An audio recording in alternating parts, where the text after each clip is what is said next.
Welcome to the Aesthetic Doctor Podcast. We don't shy away and keep secrets here. We empower you with education, telling you the truth about all things aesthetic medicine while encouraging you to be the best version of yourself. It's time to look great and feel good doing it. This is your host, mom, speaker, and board-certified physician, Dr. Judith Borger. Hello friends, good morning and welcome to episode 9 of the Aesthetic Doctor Podcast.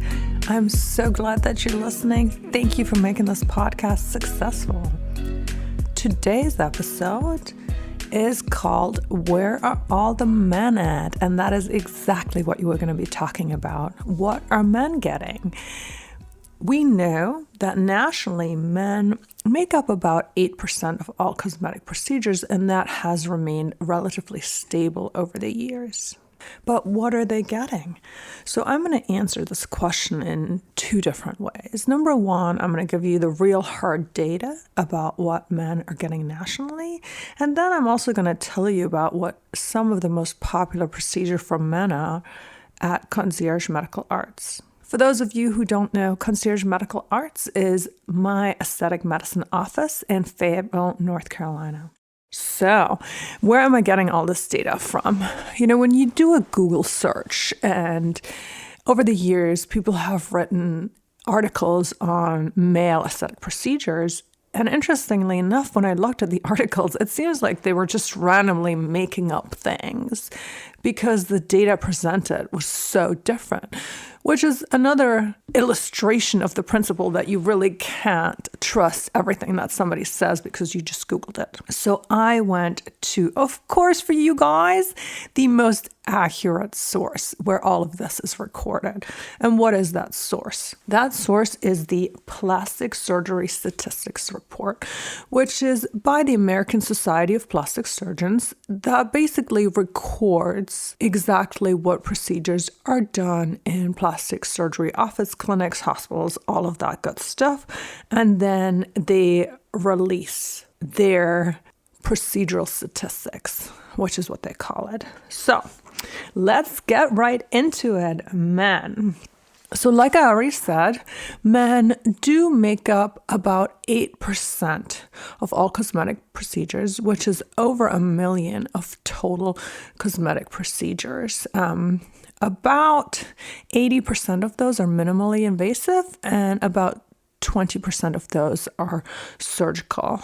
The nice thing is that the American Plastic Surgery in their statistics report does split it into surgical and non-surgical procedures, which obviously goes well with what I talk about because I only do non-surgical cosmetic procedures. So I'm going to quickly tell you about the surgical procedures.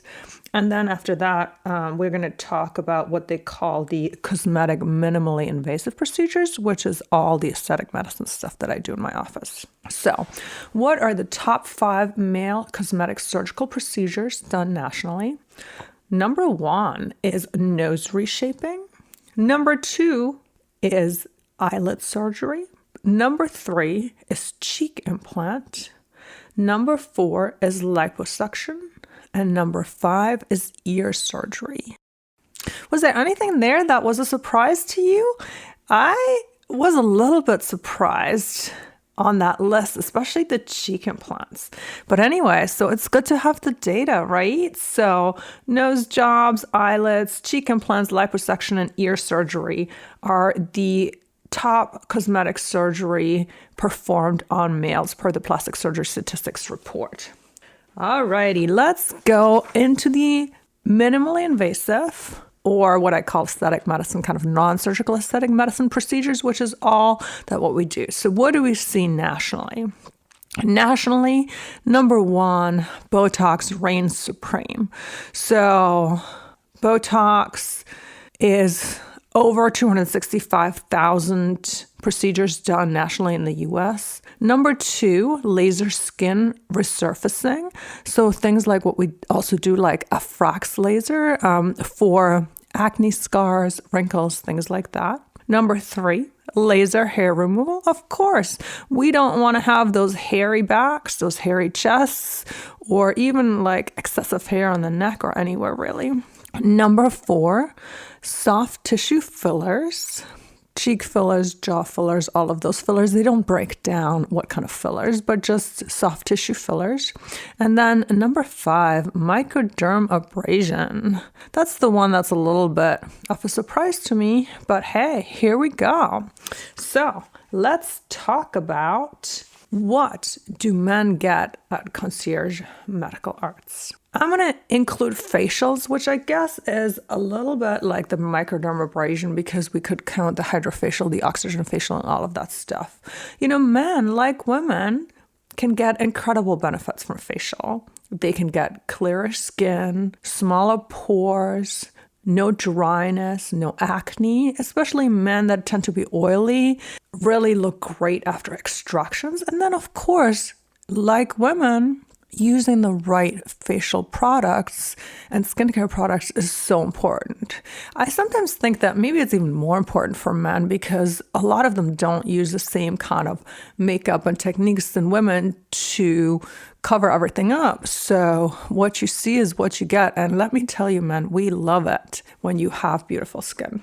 Number 2 is kind of like what we saw in the national trends. We do a lot of laser hair removal on men, back, chest, neck, really anywhere. And that's the nice thing is that in 2022, you don't have to be hairy where you don't want to be hairy. So get that smooth skin. Don't worry about when you have to take off your shirt and your back's hairy and maybe you didn't shave. Again, if women, you have a man in your life that maybe has some excessive hair, maybe feels self-conscious on it, I think a lot of men might not even know that this is out there for them. Number 3 is Botox. Well, duh. I mean, nobody likes wrinkles, and it's the same for men. One of the things I want to talk about quickly is that I also have special training in how to inject men because you inject men a little bit different than women because we don't want to feminize most men. Again, if there's some, depending on where you are on the spectrum, what you identify as. If you would like to keep your masculine look, I will make sure to inject you slightly different than women to not feminize you, not give you those arched eyebrows, but really keep making you look as you should look, just with some less wrinkles. Filler. Dermal filler, I did a whole episode on it. Areas where men have gotten dermal filler for me are really the under eyes, again, for those deep, deep dark circles, the chin for a sharp and crisp jawline, and the same actually the jawline for enhancement. And I have also done lip filler in men who want more luscious, more full lips, and it's looked fantastic. Next is microneedling and frax, just like in the national data, is really skin resurfacing for acne scars or other textural irregularities.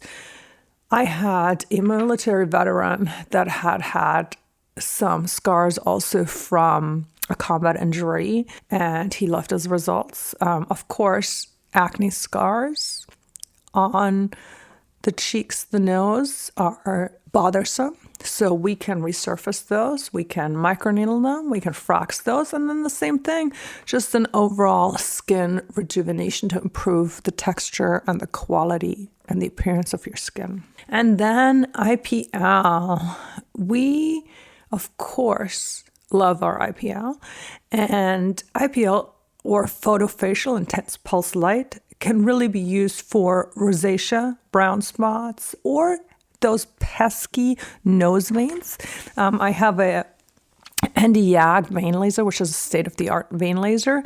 And so, for example, I think all of you have seen these guys with the veins up the nose. Those are really easily zappable. And again, great results, clearer skin, get rid of your sun damage, get rid of some signs of aging, and look your most vibrant best. So that is really today's quick episode on where are all the men at. In my office, the distribution of men is about 8%, so that's probably pretty representative of the national trends. We love welcoming men, and we kind of hope to expand men's horizons of how you can also look your best self, how all the stuff is an option to improve your self-image, to make you look as young and vibrant and not tired as you can, to improve your confidence. So I welcome all feedback. I welcome all questions. This is my episode on where are all the men at?